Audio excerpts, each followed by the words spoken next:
онлайн общий. Я хотел давно затронуть один щепетильный вопрос.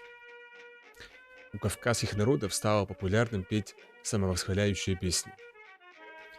Ничего плохого в том, чтобы воспевать любовь к родной земле, я не вижу. Однако у всего есть свои разумные пределы.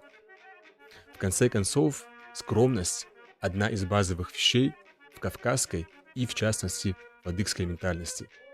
Для примера, знаменитый адыгский поэт и мыслитель Бекмуз Апачев писал «Шхашутхур догомиджаш» — «хвостун хуже вора». Другая адыгская пословица также вторит этой мысли «Шхашутх псори псаупсш» — «все хвостуны — лжецы». Поэтому у меня есть предложение. Давайте восхвалять не самих себя, а своих соседей. Мне кажется, это наиболее достойное для нас занятие. Всем мира и добра, Уча.